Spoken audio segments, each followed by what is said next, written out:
من الشیطان الرجیم بسم اللہ الرحمن الرحیم اللہم صلی علی محمد و آل محمد وعجل فرجہم۔ محترم ناظرین، آج کی اس مختصر سی ویڈیو میں انشاءاللہ بیان کروں گا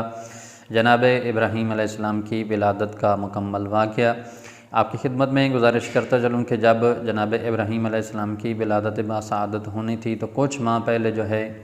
نمرود کو اس چیز کا علم ہوا کہ ایک جو ہے بچہ دنیا میں آئے گا کہ جس کی وجہ سے جو ہے آپ کی حکومت، آپ کی بادشاہت، یہ تخت اور یہ سسٹم سارا جو ہے وہ تباہ و برباد ہو جائے گا۔ تو روایت میں ملتا ہے کہ اسی دن سے جو ہے اس نے حکم دیا اور لوگوں کو جو شادی شدہ تھے ان کو، خواتین کو جو ہے مردوں سے جدا کر دیا گیا اور تقریباً جو ہے 9 ماہ تک جو ہے وہ ہم بستری اور اس چیزوں سے جو ہے وہ جدا رکھا گیا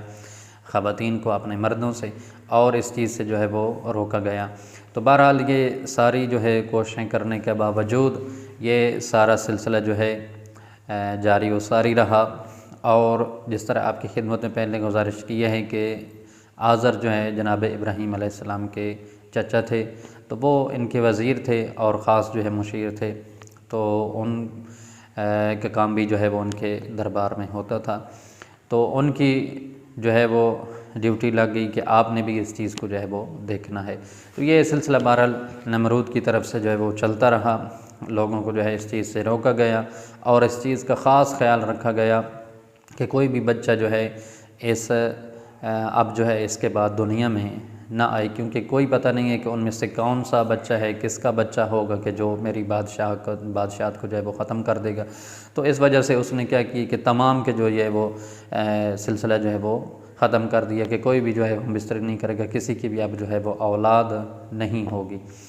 تو وہاں پر جو ہے نمرود کا یہ سلسلہ جو ہے وہ جاری تھا، اور ادھر جو ہے جناب ابراہیم علیہ السلام کی والدہ جن کا نام ورقہ جو ہے وہ روایت میں ملتا ہے، ان کو جو ہے 9 ماہ مکمل ہوئے۔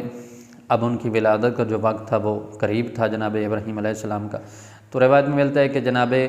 ابراہیم علیہ السلام کی جو والدہ ہیں وہ اس شہر سے جو ہے باہر نکلیں اور ایک غار میں تشریف لے گئیں۔ اب اس کے حوالے سے 2 روایات ملتی ہیں، ایک روایت میں ہے کہ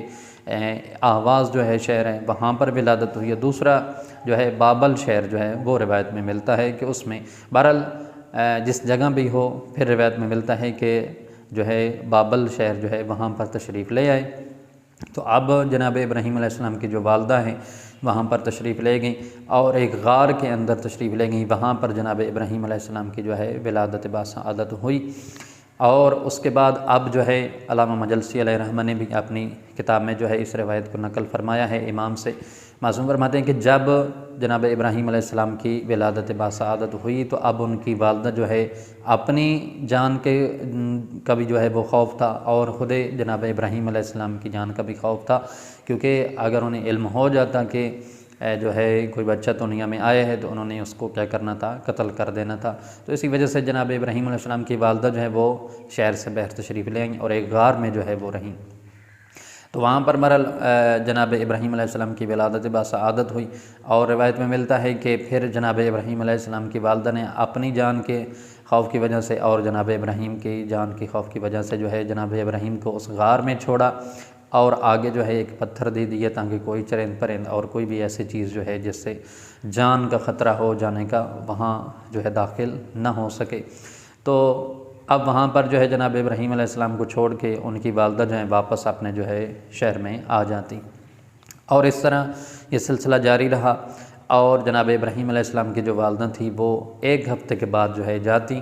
اور اپنے بیٹے کو ملتی اور پھر جو ہے واپس آ جاتی، لیکن اس عرصے کے دوران یہ سارا سلسلہ جو ہے جاری و ساری رہا۔ تو اس میں اللہ کی ذات نے جناب ابراہیم علیہ السلام کو جو ہے وہ خوراک کا جو ہے انتظام ہے وہ فرمایا، اور ان کی جو ہے وہ ساری ضروریات ہے اس کو پورا کیا۔ اور روایت میں ملتا ہے کہ یہ سلسلہ پھر اسی طرح